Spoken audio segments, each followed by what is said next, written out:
Muhabbat nima degani? Muhabbat jimjimador gap, shunchaki mulozamatmi? Yo'q. Muhabbat qalbning ishi. Ahabba deb arablarda asli maysaning bir tomonga moyil bo'lishiga aytilgan. Maysa bir tomonga moyil bo'lsa, mana shu ahabba deyishgan qadimda.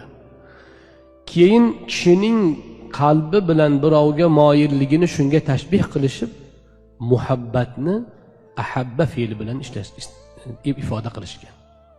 Birovga bo'lgan sevgini, odatda birovni yaxshi ko'rsa nima qiladi? Unga talpinadi. Talpinish muhabbat bo'ladi. Qalb talpinsa, qalb istasa, mana bu muhabbat bo'ladi.